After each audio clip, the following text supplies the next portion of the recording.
The auric spire hung over the planet's night side like a crown that had decided gravity was negotiable. From the shuttle window, its hull shone in bands of gold ceramic and dark glass, docking arms spread like patient fingers. Below, storms crawled across the curve of the world, lightning stitching and unstitching the clouds. I adjusted my collar for the third time. Formal wear was a trap you voluntarily stepped into. Whoever invented a dress uniform had never tried to do anything important while wearing one. "Cal," Risa said in my ear through the bone conduction implant, "if you keep fidgeting, the suit's going to request a transfer."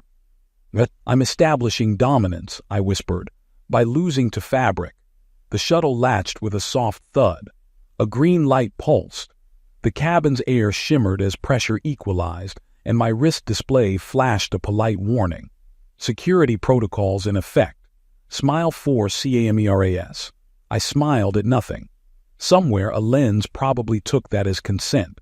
I'd been in real trouble before. Evac corridors under fire, a refinery riot that turned into a stampede, a hostage job I still owed my sleep to. This was a diplomatic summit. The worst thing that should happen was someone misusing a ceremonial fork. Still, my stomach didn't read mission briefs. It read patterns, and patterns said bright lights plus powerful people equals somebody trying to rewrite the night. The entry corridor was a transparent tube along the station's outer ring. Stars looked close enough to touch. The spire's interior lighting was tuned to late afternoon, soft and flattering and completely synthetic. The air smelled like citrus and clean metal, as if someone had tried to bottle the concept of order. Delegates queued at biometric gates, humans in tailored darks, non-humans in everything from shimmering liquid fabric robes to rigid armor that was somehow formal. Translator collars blinked. My implant kept up, stitching meaning over unfamiliar clicks and tones. To my left, two amphibious diplomats argued in a language that sounded like rain on a drum.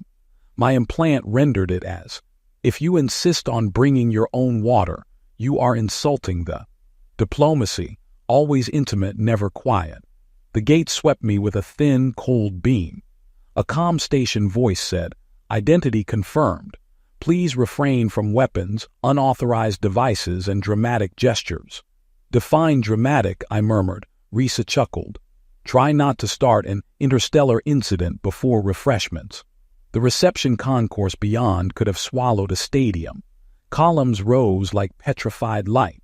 Holographic banners drifted overhead, rotating the summit emblem in slow, serene loops. Gravity was dialed just above standard, enough to make everyone feel grounded and slightly tired, like the station wanted to discourage enthusiasm. Security was everywhere if you knew how to look. Ceiling nodes with multispectrum lenses, floor plates that doubled as pressure sensors, quiet drones the size of dinner plates hovering at intersections. I counted automatically. 5 in sight. Maybe 6 if the decorative sphere near the ceiling was actually a camera. Too few for this many dignitaries. That thought settled in my head with the weight of a locked bolt. A procession entered from the far side of the concourse, and the ambient noise dropped as if someone had reached for a volume control. Heads turned across species lines. Even people without shared facial cues recognized the shift. The station lighting warmed half a degree, like the environment itself wanted to be seen paying attention. The Queen arrived. At first glance she could have been human, tall, composed, her face carved by symmetry and intent. Her skin carried a pale, luminous tone that caught the light without throwing it back. Her eyes were dark in the way deep water was dark. Not empty, just vast. Then she turned slightly, and her long ears came into full view, sweeping back from her temples in clean, elegant lines. Not a costume, not ornament, biology, identity. Her guards flanked her in a formation that was equal parts ritual and threat assessment. Their uniforms were matte, seamless, threaded with smart fiber that shifted pattern as they moved. No visible weapons, which meant at least 3 hidden ones. Earth didn't bow. We did nods that implied respect without admitting submission. I offered a small one anyway, because principles were easier to hold when nobody was bleeding. Her gaze swept the crowd, quick, precise. When it passed over me, I felt the irrational urge to stand straighter like a kid caught slouching. Then she looked on and the pressure eased. "Tell me you're seeing the drone spacing," I said softly. "I'm seeing a queen with her own gravitational field," Risa replied. "But yes, it's light. I count 6 on that quadrant feed." The queen's entourage moved toward the ceremonial elevators that led to the summit hall. The crowd exhaled and refilled the room with noise in cautious waves. Somewhere, music tried very hard to sound universal and mostly sounded like a math problem dressed in strings. I let the flow of delegates carry me, eyes on reflections in corners. In the polished floor, I caught a service worker pushing a tray cart along the edge of the concourse. Maintenance gray, cap low, badge clipped on the wrong side. The cart itself was too clean, its wheels too quiet. My implant tagged the worker's scent as neutral. Everything alive had a scent. Neutral was a choice. "Risa," I said, keeping my voice casual, "run a maintenance authorization check. Sector 12, Corridor C." A pause, keys clicking on her end. "Cal, that badge doesn't exist in the station registry." The service cart angled closer to the Queen's path. The worker's hand slipped under the tray cloth. Protocol said notify. Instinct said move. I exhaled once, slow, like I was stepping onto a range. "Yeah," I said, "that's going to be a problem." I moved before my brain finished filing the paperwork. The service cart rolled along the edge of the concourse, just close enough to the Queen's path to look incidental. The worker's posture was too tight for someone carrying finger sandwiches. I cut across the flow of delegates, keeping my pace steady like I belonged anywhere I decided to be. "Cal," Risa warned in my ear, "I just pinged station security. They're asking for a reason." "Tell them I'm allergic to neutral," I said. The worker's hand stayed under the tray cloth. The Queen's guards didn't break formation, but I saw micro-adjustments. Shoulders angling, weight shifting, attention narrowing. They'd noticed something too. The problem with professional security was that everyone wanted to be correct in public. I reached the cart as it glided by and hooked 2 fingers under the tray cloth like I was checking the presentation. The worker's eyes flicked up. For half a second, his face did something like surprise, then tried to become blank again. Too late. Under the cloth was not food. It was a compact cylinder with a segmented cap, cables coiled tight around it, and a thumbnail-sized emitter plate already warming to a faint red. My implant flashed a warning across my vision, non-standard power signature. "That is not a canapé," I said. The worker lunged. I slammed my palm down on the cylinder, shoving it hard into the cart's frame. The force knocked the cart sideways, metal wheels squealing against the polished floor. The worker twisted, fast, and a thin blade flashed from his sleeve. Not a knife. Something monomolecular, meant to be invisible until it was. I leaned back, felt it whisper past my throat, and my suit's collar tightened automatically like a nervous friend trying to help. The cylinder made a soft click. Everything went wrong at once. The segmented cap split open and a cloud of glittering specks erupted upward, too coordinated to be dust. Microdrones. A swarm, each the size of a fingernail, their wings vibrating at frequencies my implant translated as a headache. They poured toward the Queen like iron filings to a magnet. The Queen's nearest guard threw an arm up. A translucent shield snapped into existence from his bracer, catching the first wave. The drones hit it and scattered, then reformed, searching for a gap. A second device fired from the cart's underside with a low thump. The air rippled. For a heartbeat, the concourse felt like it had been dunked underwater. Sound distorted. Balance went sideways. It was a sonic disruptor tuned to scramble inner ears and comms. "Risa," I said. Her reply came back chopped.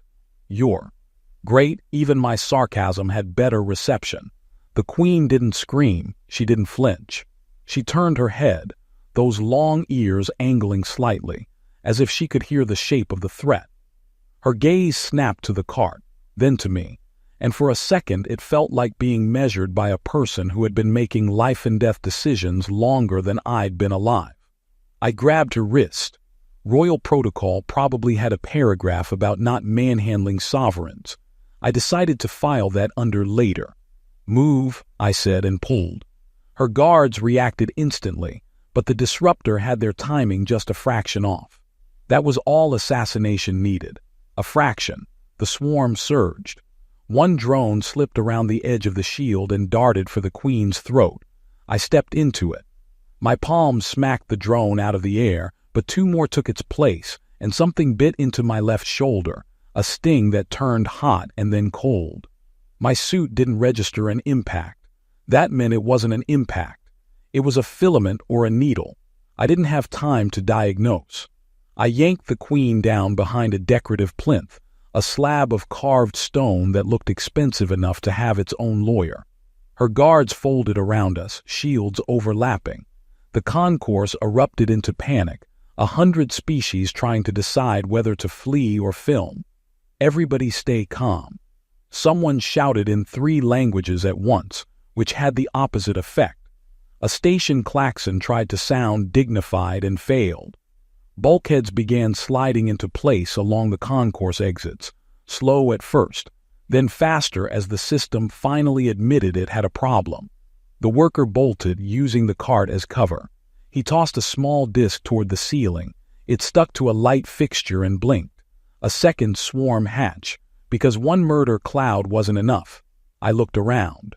The only thing near me long enough to be a weapon was a ceremonial banner pole, gold-capped, meant to look heroic in photos.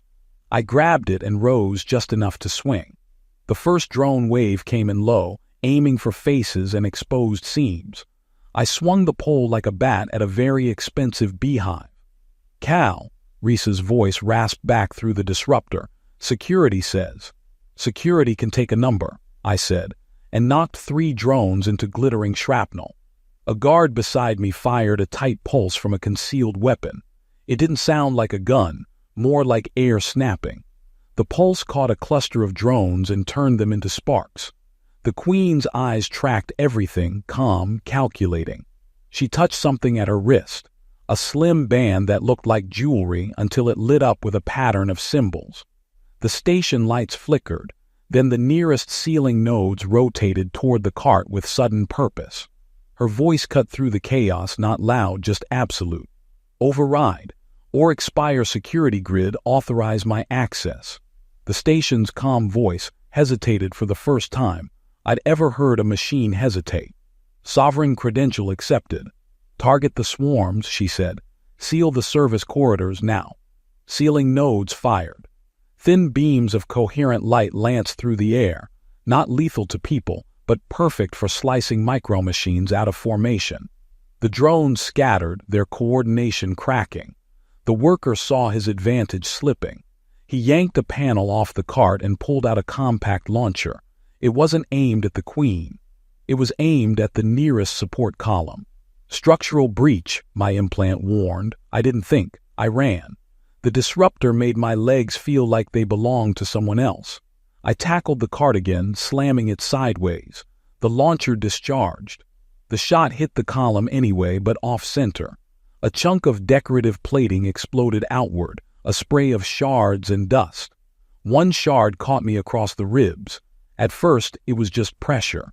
Then warmth spread under my uniform, fast and heavy. I rolled, gasping, and forced myself up on one elbow. The worker was already gone, slipping through a half-closed service hatch with the kind of practiced desperation that meant he'd rehearsed the route. The hatch tried to seal. It shuddered, then locked. The station was sealing itself like a clenched fist.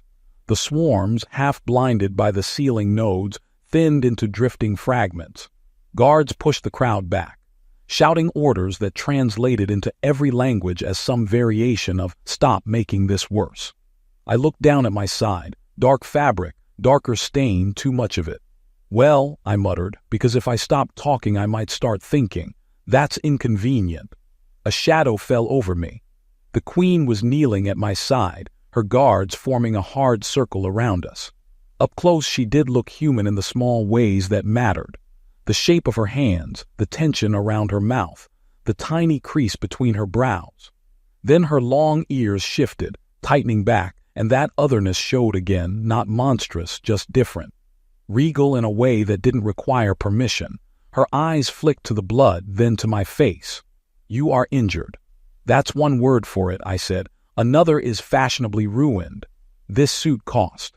She pressed her hand to my ribs, careful measuring. Her palm was cool, not cold, steady. "Stop speaking," she said. "If I stop speaking, I might pass out." "Then speak less foolishly."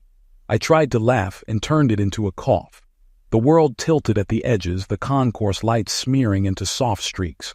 Her gaze lifted to her guards. Medical bay, secure route, no delays. One guard hesitated, just a fraction. "Your Majesty, the protocol is too." "The protocol did not prevent this," she said, still quiet. "He did." That ended the argument. Arms slid under my shoulders. Someone lifted me. The ceiling spun, stars and banners and faces turning into a slow carousel. The station's lockdown alarms continued their dignified panic. My implant kept throwing up warnings that I didn't have the energy to read. As they carried me toward a ceiling corridor, I caught the Queen's hand still on my arm, refusing to let go as if contact was an anchor. "Your Majesty," I managed, "you really don't have to." "Yes," she said, and there was a sharpness beneath the calm now, something personal breaking through the ceremonial surface. "I do." And then the corridor lights swallowed us, and the blood kept moving, and the Queen stayed close enough that even in the growing haze I could tell she meant it. The corridor felt longer than it should have, like the station had quietly increased the distance out of spite. Emergency lights pulsed along the floor, washing everything in a calm red that didn't fool anyone. Every few meters a security iris slammed shut behind us with the finality of a verdict. I was carried like fragile cargo by two guards who did not look like they'd ever carried anything fragile in their lives. Their steps were smooth, measured, and completely wasted on my inner ear, which was still negotiating with the sonic disruptor like it was a bad landlord. "Status," a guard snapped into his collar. A station voice answered from somewhere in the walls. "Lockdown in effect. All non-essential corridors sealed. Medical bay route authorized." "Non-essential," I muttered. "I would like to declare my dignity essential." No one laughed, which was fair. I tried for a second line and got a cough that tasted like iron. The Queen stayed beside the stretcher platform they'd produced from thin air, folded out of a wall panel with smooth, offended efficiency. Her hand remained near my arm, not gripping, just present, as if she was making a point to the universe. Up close, the long ears were even more striking. They shifted subtly with her attention, tightening back when the corridor echoed, easing forward when the station voice spoke. Like a built-in lie detector for the environment.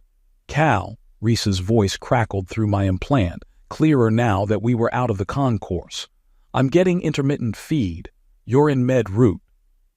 "Unless this is a very fancy gift shop," I said, then regretted the breath it cost. "Tell me you got a visual on the attacker." "Partial. Security cameras glitched for 9 seconds right when he slipped through the hatch." "Of course they did," I rasped. 9 seconds is the universe's favorite number." The Queen's eyes flicked to my face. "You speak as if humor will reduce bleeding." "It doesn't," I said, "but it reduces panic. And if I panic, my blood will try to leave faster out of pure enthusiasm." A guard made a sound that might have been a snort if you threatened him with a tribunal. We hit the medical bay doors, 2 slabs of smart alloy with a seam so fine it looked painted on. The Queen raised her wrist. The band there, jewelry if you didn't know better, flashed with the same crisp symbols as before. "Open," she said. The doors parted. Clean air rolled out, too cool and too sterile, like the room was proud of its lack of personality. Inside, the bay was all light and curved surfaces. Auto-surgical arms folded into the ceiling like sleeping insects. A diagnostic field shimmered in the air, a faint aurora of scanning particles that crawled over skin and fabric.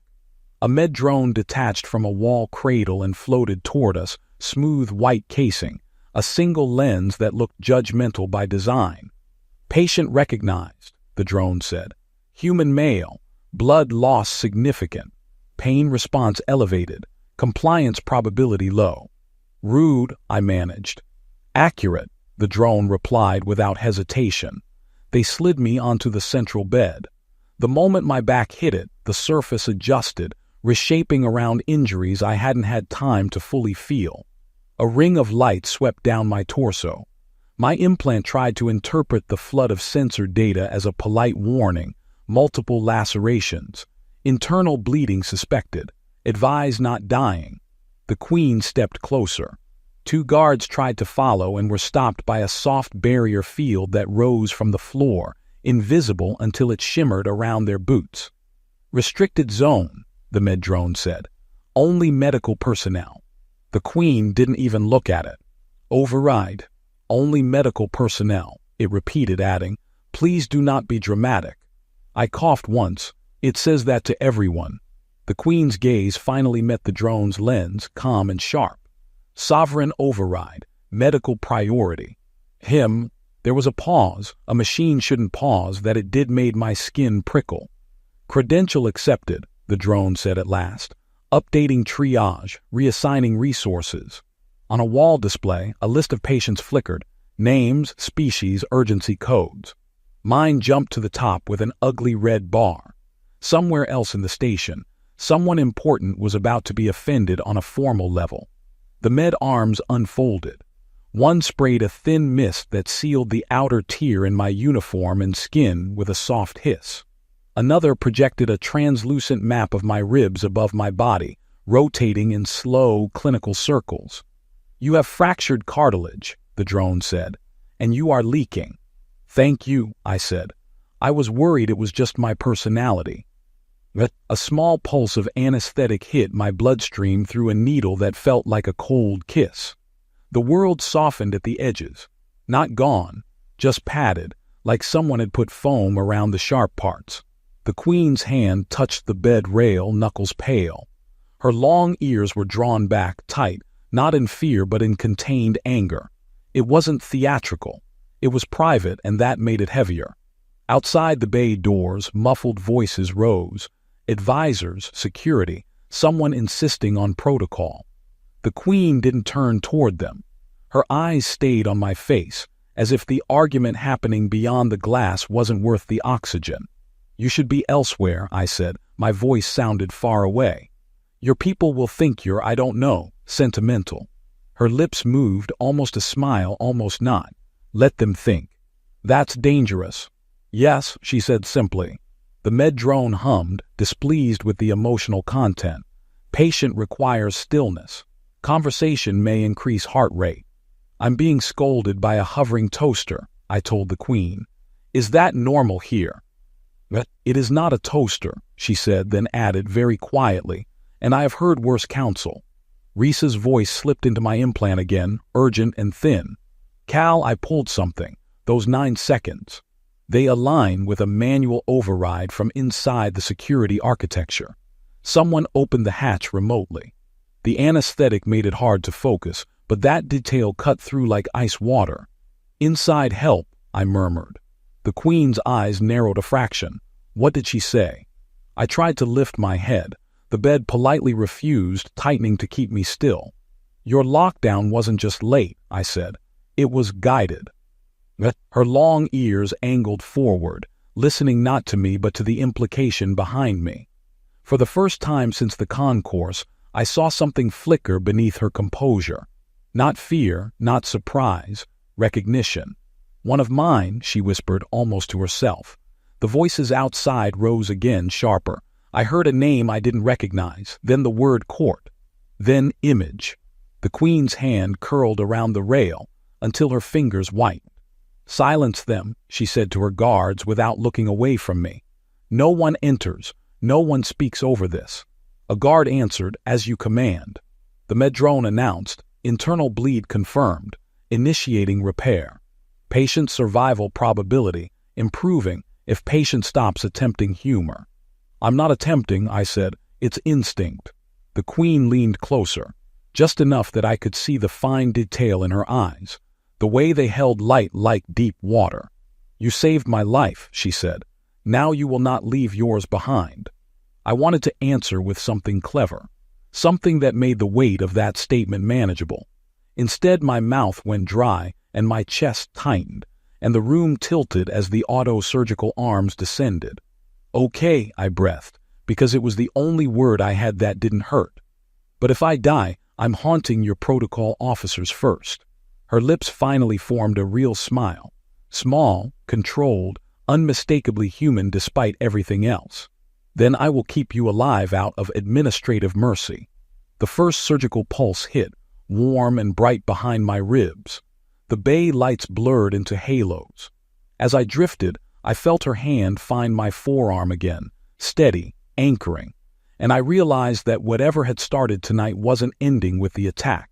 It was just changing shape, and somewhere in the station's sealed arteries, someone who could reach into her security grid was already adjusting for a second try. The first thing I noticed was that the pain had been demoted. It was still there, but it had moved from active hostage situation to sternly worded letter. The med drone had either fixed me or drugged me into agreement. Probably both. A soft light pulsed above the bed in a slow rhythm, syncing with my heartbeat like the station was trying to remember I existed. I opened my eyes and immediately regretted the decision.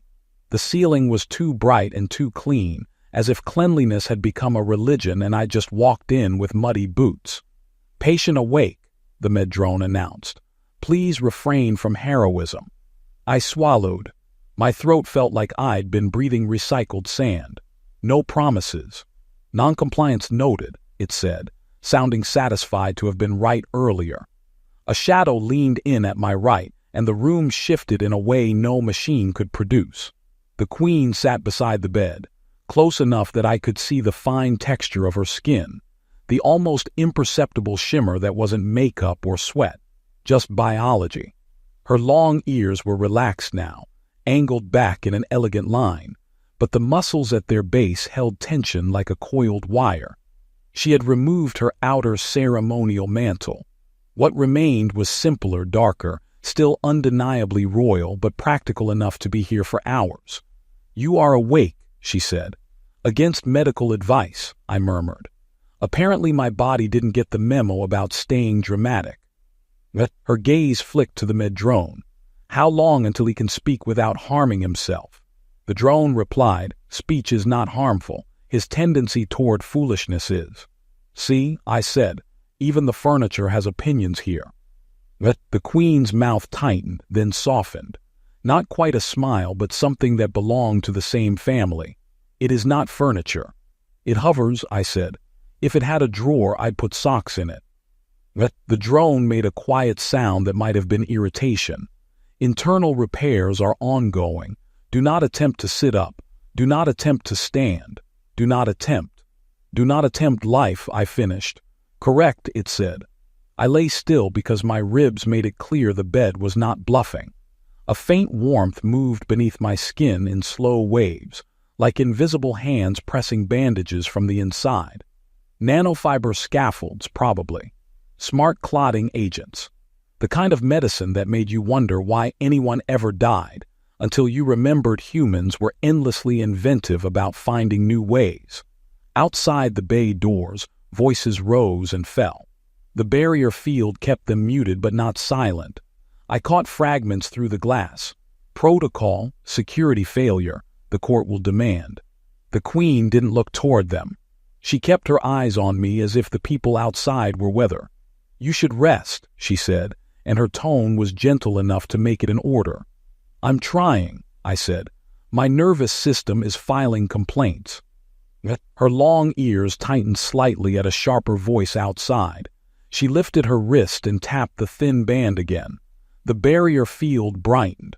The voices dropped, abruptly, like someone had cut a cable.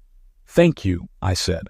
I was worried I'd have to listen to politics while half dead. "You are not half dead," she said. "You are inconveniently alive."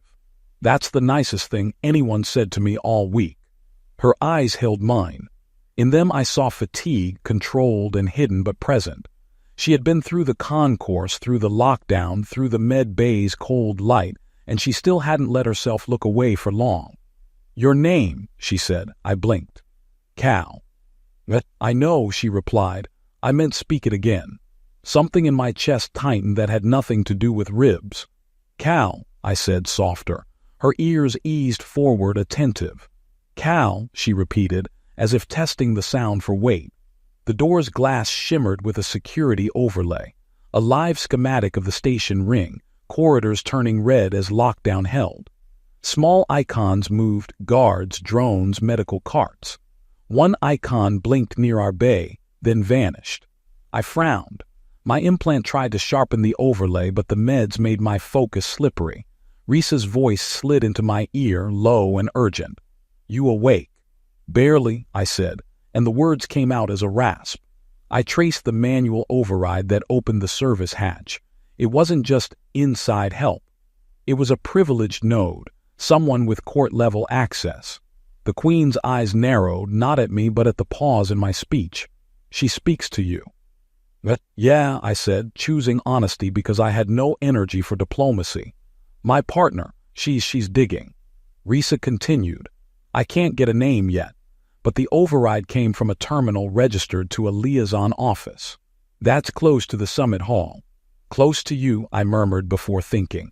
The Queen heard it anyway. Her long ears pulled back in a sharp line. How close? I could have softened it. I could have lied. But she wasn't a person you soften things for. She'd break through it and then remember you tried. "Close," I said. "Whoever did it has access to your layers." Her face didn't change much, but something behind it hardened, like a door locking quietly. "Then they will try again." The med drone interrupted, tone bright with misplaced optimism. "Reminder, stress increases blood pressure. Please maintain calm." "I'll tell my blood," I said. "It's very open to negotiations." The Queen's gaze stayed on the door, on the overlay, on the station's red corridors. "They did this on a night meant to show unity," she said. "They wanted to humiliate me as much as kill me." "People are creative," I said. "Sometimes I wish they were." Her eyes returned to me. "You moved without hesitation." "Habit," I admitted. "Also, that cart had the wrong vibe." "The wrong vibe," she repeated carefully. "It's a human diagnostic tool," I said. "Highly scientific, peer-reviewed by my gut." To my surprise, she made a quiet sound that was unmistakably a laugh, short, restrained, and real. It changed her face. It made her look less like a symbol and more like a person who'd been holding her breath for too long. Outside, a soft chime sounded from the corridor. The med drone pivoted slightly, lens narrowing. "Unauthorized proximity detected," it said. "Access check in progress." The Queen's ears snapped forward, alert. The door overlay flickered. For a fraction of a second, the station schematic showed a route line, green, leading straight toward the medical bay, as if someone had requested access and been granted a path. Then it vanished. Risa's voice sharpened. "Cal, I just lost the feed for half a second. That shouldn't happen. Someone is pinging the med network." The med drone's casing warmed, tiny vents opening as it powered up defensive routines it probably hoped never to use. Medical bay systems receiving an external command request. Request origin, internal. The Queen stood in one smooth motion. Her calm didn't leave, but it tightened into something lethal. "No one," she said quietly, "touches him." I tried to lift a hand, to make a joke, to lighten the air the way I always did when things got sharp. My body refused. The bed held me like a firm teacher. "Your Majesty," I managed. "If this is the part where I die again, I'd like to file a complaint." Her eyes cut to me, and in them I saw something that wasn't royal at all. It was personal. It was a vow. "You will not," she said. The doors seemed bright. Something on the other side requested entry again, politely, persistently, like danger-wearing manners. The door seemed brightened again, a thin line of light that pretended it was permission. The med drone rotated in place, lens narrowing as if it could glare hard enough to enforce policy. "Entry request pending," it announced. Authorization token, internal, clearance level, medical. The Queen stood between the bed and the door without thinking about it. Her long ears pulled back, tight, the way they had in the concourse when danger stopped being theoretical. Deny, she said. Request is persistent, the drone replied. It has been reissued with amended parameters. Deny, she repeated, and this time she tapped her wristband. Symbols flared. The barrier field at the door thickened, turning faintly opalescent like a soap bubble with teeth. Outside, a muffled voice filtered through the glass. Calm, professional, the kind of calm that got people killed because it sounded like paperwork. Medical staff assigned to the patient.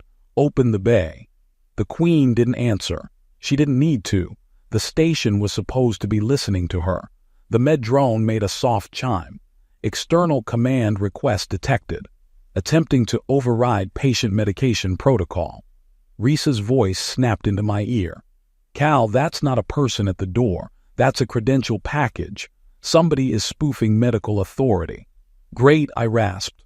Even the assassins are doing remote work now. The Queen glanced down at me, and for a second her composure cracked into something like worry. Then it sealed again, sharper than before. Stop his medication protocol, she ordered the drone. Cannot, it said. Protocol is active.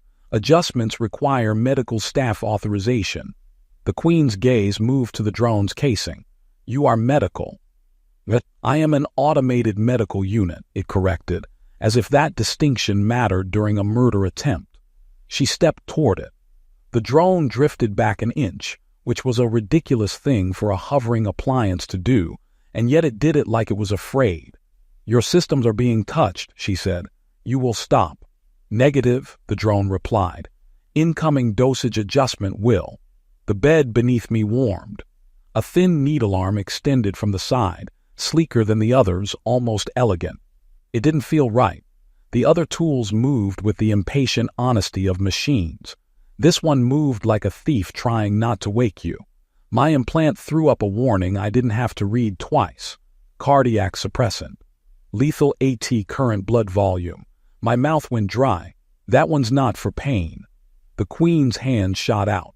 She caught the needle arm mid-extension and yanked. The arm resisted with a soft whine. She yanked harder. The joint snapped with a sharp crack that made the med drone stutter mid-sentence. Hardware tampering detected, it blurted. Please refrain from. She didn't refrain. She reached to the drone's underside, fingers finding a seam that wasn't meant to be found, and tore free a small black module the size of a coin. It came away with a hiss, trailing a filament like a nerve. The drone went still, its lens dimmed. When it spoke again, its voice had lost a certain confidence. Control core missing, it said. I feel reduced. Good, she said. Stay that way. I stared at her, breath shallow. You just disarmed a medical drone. Her eyes flicked to me. You disarmed an assassin with a banner pole. That was different, I said. The pole didn't file a complaint. The Queen's long ears eased forward a fraction. Not amused exactly, but not unaffected either. Risa spoke fast. Cal, I'm in the med network logs. Someone injected a command through a privileged node. I can trace it if I get one more handshake. The Queen turned toward the door again. The seam brightened and dimmed in small pulses, like the station was trying to decide which authority it feared more. The calm voice outside returned, now sharper. Open the bay. The patient is under our care. The Queen raised her wrist. Station. Identify the requesting credential. The station voice, normally smooth, hesitated. Credential package matches authorized medical personnel. Name, the Queen said. Another pause. Name field unavailable. Risa swore softly in my ear, the kind of swearing that meant she just found something ugly. It's a blank name credential, court trick, old, powerful. The Queen's jaw tightened. Someone in my circle. The door seam flared again. The barrier field shimmered, struggling, as if a stronger hand was pressing from the other side. I forced a breath and then another. My ribs argued. My body wanted sleep. My mind wanted answers. If they can spoof med access, I said, they can spoof a lot more. Yes, the Queen replied. and they underestimated one thing. What's that? Her gaze dropped to me. How difficult you are to kill. That's just my personality again, I managed. A new chime sounded, not from the door, from above. One of the ceiling nodes rotated, then stopped. Its light winked out. Then another. Risa's voice went tight. They're trying to blind the room, not the whole station, just this bay. The Queen looked up, long ears drawing back. She didn't shout, she didn't panic, she acted. Guards, she said, and two of them stepped to the door, bracers raised, shields forming a layered curve. Seal all manual access. No one enters. One guard spoke into his collar. Secondary locks engaged. The Queen moved to the wall console where the station's diagnostics pulsed. Her wristband lit. Symbols danced. She typed nothing, touched nothing, and the console still responded, like it had been waiting to obey her since birth. Risa, I said, breath thin, can you give her the trace? I can if she gives me access to the quantum comm array, Risa replied. The Queen heard her name through my implant, or maybe she heard the tension in my voice. She needs access, she said, not asking. It's a big array, I said. It broadcasts. Good, the Queen said. The barrier field at the door flickered again, harder this time. The seam widened a hair, then stopped. A pressure wave rolled through the bay as two permissions collided. The calm voice outside lost its calm. Your Majesty, this is unnecessary. The summit requires your presence. The Queen's eyes stayed on the console. The summit can breathe without me for a moment. It will not, the voice insisted. The court. The court, she cut in, still quiet, has just tried to murder my protector through my own medical systems. It will be silent. She pressed her palm to the console. The room's air tingled as if the station had inhaled. Quantum comm array, the station voice said, wary now. Sovereign access. Channel primed. Risa's voice brightened with grim satisfaction. Got it. Uploading the logs. Command injection origin will resolve in now. On the console, a location tag appeared.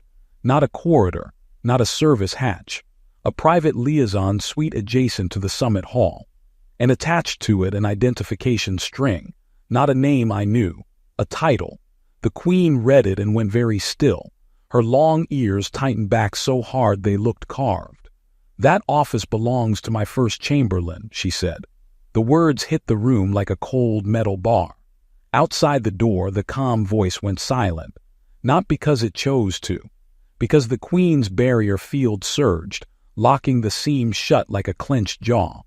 Risa spoke softly, almost reverent. Cal, I'm seeing more. He didn't just spoof med credentials. He initiated the concourse camera blackout too. 9 seconds. Same node. The Queen's fingers hovered over the console again. Then I will not fight this in whispers, she said. I swallowed. If you broadcast this, you burn a bridge. I will burn it, she replied, before he walks across it with a knife. The console chimed. A transmission window opened, showing Allied leader channels, secure but reachable. She could send the evidence now. Enough to force the court's hand. Enough to make the conspirator move. I tried to lift my hand and failed. My voice came out rough, stubborn. Just don't do it alone. The Queen looked down at me. The intensity in her eyes softened, just slightly, like a blade angled away from skin. I am not alone, she said, and her hand found my forearm again, steady and warm. Not tonight. Then she turned back to the console and began to send the truth into the station's bloodstream, while somewhere beyond the sealed door, a man with court-level access realized his second attempt had failed, and adjusted for a third. The transmission went out like a flare in vacuum, silent, bright, and impossible to pretend you didn't see. On the wall console, confirmation pings blossomed across the Allied channel list. Received, VERIFIED, requesting context. One by one. The station's systems hummed as encryption keys rotated, as if the Auric Spire itself had decided to take sides. Outside the bay, the corridor went quiet in a different way. Not the muffled noise of arguments held back by a barrier, but the absence of movement. The conspirator wouldn't keep pushing the door now. He'd stop, step back, and choose a cleaner angle. The Queen kept her hand on the console until the last acknowledgement arrived. Then she exhaled, slow and controlled, and turned to her guards. "Bring him," she said. "Alive." One guard hesitated, only long enough to be respectful. "Your Majesty, the summit hall is in chaos. Delegations are requesting." "Let them request," she replied. "I have provided the evidence. Now I will provide the conclusion." The med-drone, reduced and sulky without its control core, drifted toward my bed. Patient stability improving, patient stubbornness unchanged, standing prohibited. "Listen," I told it. "If you keep talking like that, I'm going to request a firmware update." "Your request will be denied," it said, "for your safety." The Queen's eyes flicked to me. "You will remain here." I tried to sit up and immediately discovered that nanofiber scaffolds did not negotiate. Pain surged, bright and offended. I fell back with a grunt. "See," I said through my teeth. I tried. My ribs voted no. Her long ears angled forward, attention sharpening. "You will not follow me into danger." "Your Majesty," I rasped, "danger keeps following me. I'm just trying to be polite about it." She didn't smile this time, but her gaze softened for a heartbeat. "Then be polite by living." The guards moved toward the door. The barrier field shimmered, then thinned under the Queen's wristband command. The seam opened. A figure stood beyond, one of her court officers, immaculate, hands visible, posture perfect. Too perfect. Behind him, the corridor's lights were normal again, and that made my skin prickle. Normal meant curated. "Majesty," the officer said, "you have caused a disturbance." The Queen's voice stayed calm. "You have caused an attempted murder." His eyes slid toward me, quick and clinical, then back to her. "The human is unfortunate collateral. We can manage the narrative if you return to the hall." "You speak of narrative," she said, "while my blood is on the floor of my own station."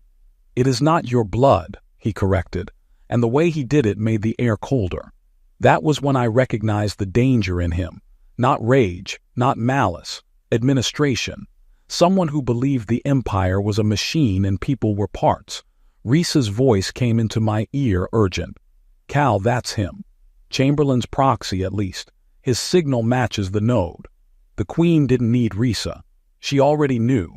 Her long ears pulled back, and for the first time I saw open contempt on her face. Quiet, precise, devastating. "You will step aside," she said. The officer's smile didn't reach his eyes. "Majesty, your allies will interpret this as weakness, emotion, attachment." "Good," she said. "Let them learn I am capable of it." The officer's hand moved subtle toward his cuff. A gesture too small for most eyes, but not for mine. I'd seen people reach for triggers in every shape and culture.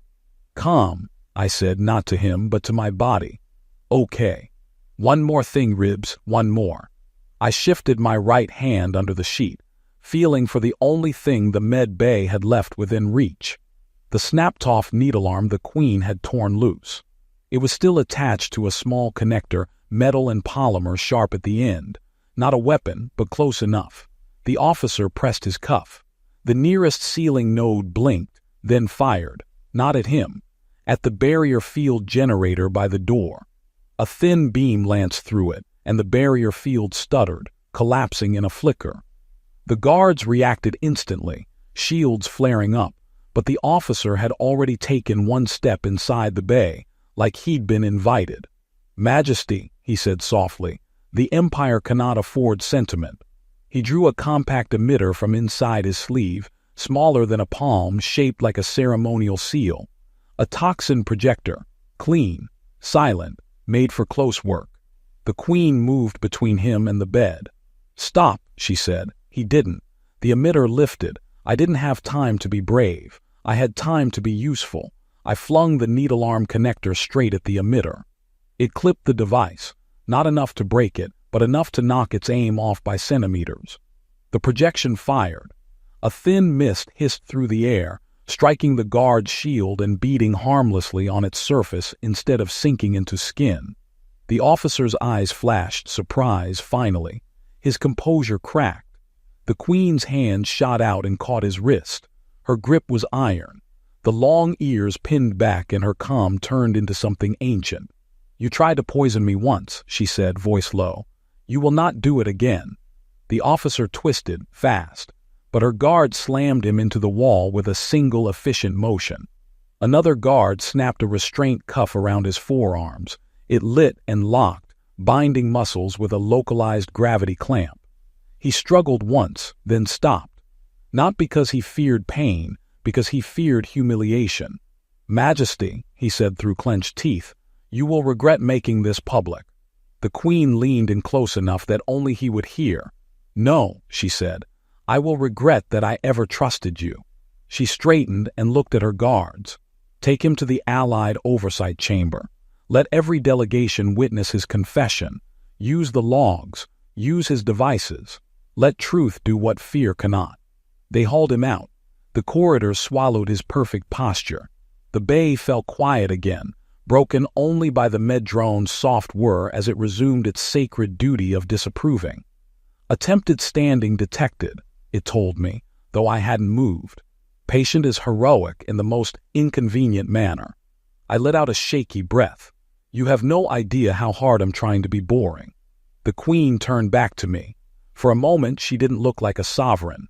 She looked like someone who had been holding herself upright with willpower alone and had finally found a place to set that weight down. "You threw a piece of broken medical equipment at my Chamberlain," she said. "Technically," I replied, "I threw it at his murder gadget." Her eyes narrowed in a way that might have been amusement, might have been exasperation. "You should not have been able to move." "I shouldn't have been able to do a lot of things tonight," I said, and then my voice softened without my permission. "But I couldn't watch you stand alone." Her long ears eased forward. "I was not alone." "You were," I said quietly. "Until you decided you weren't allowed to be." For a heartbeat, the station seemed to hum around us, a distant engine note. Beyond these walls, the summit would be rewriting itself. The Allied leaders would demand reforms, audits, resignations. The Empire's court would fracture, then reshape. The assassination attempt had been meant to show weakness. Instead, it had forced a choice into the light. The Queen sat back down beside the bed, close enough that her shoulder almost touched mine. "Your advisors will hate this," I murmured. "Me, I mean, the human who bleeds at inconvenient times." "My advisors," she said, "will adjust." "That's a royal way of saying you're going to steamroll them." "Yes," she replied, and this time the small smile appeared. "You are learning our language." I closed my eyes for a moment, letting the relief settle. It didn't feel like victory. It felt like survival with consequences. When I opened them again, she was still there. Her hand rested lightly on my forearm, not as an order, not as a symbol, as a promise. "What happens now?" I asked. "You recover," she said, "and you will be protected, officially." "Officially," I repeated. "That sounds like paperwork."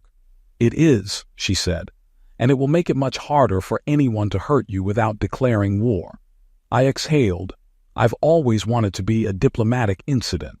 Her laugh was quiet, but this time it held warmth, not just control.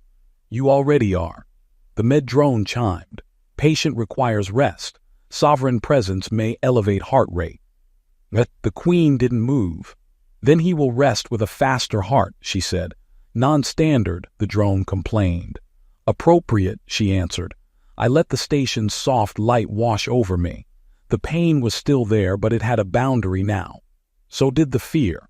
I had come aboard the Oryx Spire expecting to do my job and disappear into the background, a human in a suit trying not to offend anyone important. Instead, I'd learned something I hadn't wanted to know. That courage wasn't just running toward danger. Sometimes it was staying after the danger, when the easy thing was to retreat behind titles and distance, and pretend your life hadn't just brushed against someone else's. I felt her hand still there, steady. "Your Majesty," I whispered, because formality felt safer than what I actually meant. "Cal," she replied, using my name like it mattered. And as the med base systems dimmed and the station beyond began the slow, messy work of repairing itself, the Queen stayed by my side, not as a gesture for history, but as a choice for the present. quema mucho. Ahorita en España hace muy bien tiempo en Cartagena. Uy, ¿saben qué estaría chido, güey? Ahorrarnos un dinerito o a ver si nos va bien en Twitch. O en general a ver si nos va bien. Y hacer un Eurotrip. Eso sería una meta a unos 2 años. Porque hay que volver a ir a Japón primero. Es que es más barato Japón, banda. La neta uno lo hace de jodido, güey. Lo único caro de Japón es el vuelo, ¿verdad? Pero para vivir, la neta, no sé. Siento que gasto mucho en España. Vente al sur de España. Tocará.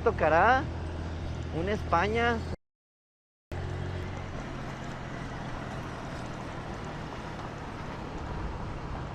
Se queja por 32 grados. El iPhone marca 36.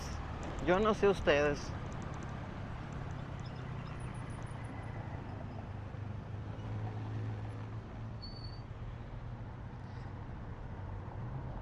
El sur de España es una locura, lo mejor del país. Pues habrá que ir a España, tío. Habrá que ir a las Españas, tío. Nos tocará visitar por allá. Ojalá Ibai nos invitara a la velada, güey. Es lo que yo le he dicho mucho a la gente y a la comunidad de Twitch. La neta, yo sí me daban unos vergazos con quien me pongan, güey. Pero al chile me peleó con el Agustín, con el amigo del de Grefus. Sí me ando dando unos vergazos. Repartidor cachondo contra Agustín. La tierra madre, pinche madre. Tierra, güey, sí está pa'l culo, cara.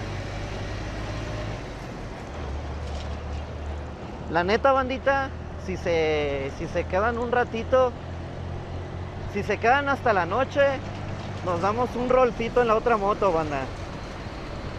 Para disfrutar de ambas. Sirve que dejamos la mochila de Uber y nada más nos damos una vueltecita por ahí, vamos por un frappé, no sé, güey. Algo levesón. Algo leve. Contra el Moja. No, güey, ese güey es mi amigo. Pero podremos hacerle igual que Luisito y Lonche, güey. La estafa piramidal. Tu bolsillo no está vacío. Ya somos 1100. Sáquele captura, metal. Sácale, güey. Oh, ya le saqué captura, güey. Ya vi. Cochino, ¿cómo que unos vergazos?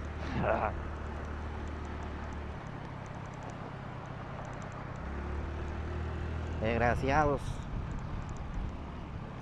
Y ponerse buenas prendas. Sí. Sí, es que con la otra moto, mucha gente me dice que reparta con la otra moto, güey. Que para qué la compré si no la voy a usar. Pero... pero es que los mantenimientos son caros, güey. La Navi son 1000 pesos, que son como 50 euros, tal vez. La Honda Navi son como 50 euros, creo. Y la otra son 120 dólares, creo, más o menos. Es mucha diferencia, güey. Y ya en mi cartera sí me pega porque pues uno no gana tan chido, güey.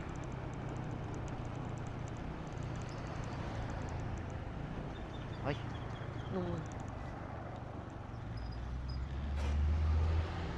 Era aquí, güey. La cagué.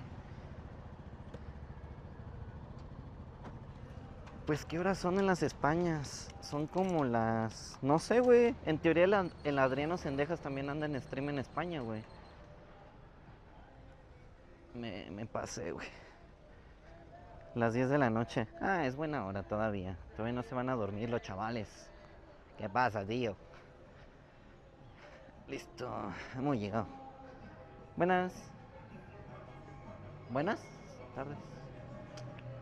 Buenas. Ven. Ven. Venía por el pedido de Diana, por favor. Vale, vale. ¿Mande? Sí. Diana L. Listo. Gracias.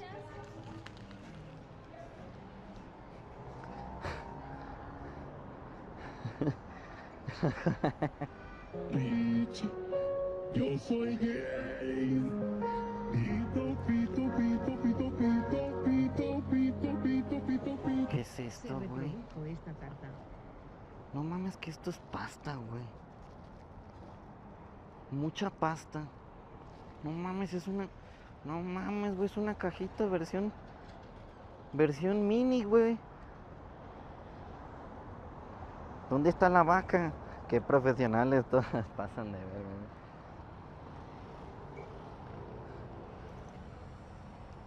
Si suena macizo la bocina, güey. Güey, no mames, eso, ¿esta mamada qué es? Esto es pasta, güey. ¿Qué pidió?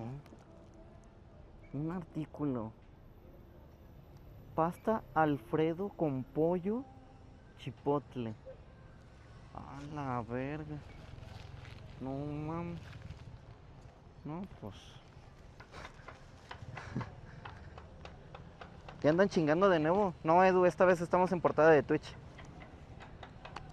Esta vez sí son reales, tío. Tranquilo. Nada más que es gente que no suele hablar mucho.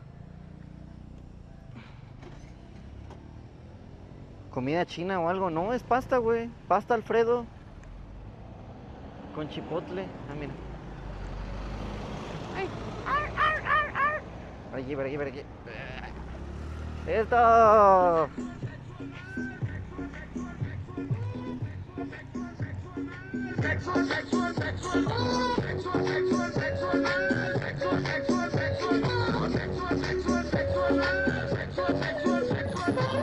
Uy, güey. ¿Qué pedo? Me patinó la moto, mamón. Ay, se me olvida que no traigo ABS aquí, güey. Le freno con un chingo de confianza a la pinche Navi. Uy.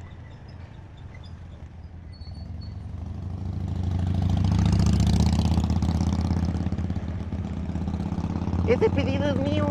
No mames, güey. Te estafaron, brother. Si te cobraron 100 varos, te estafaron con esa pasta, güey. Como por un niño de 2 años de recién nacido, can. Mira, una de esas chat. Si llegara el Uber con esas rolas, estaría 10 de 10,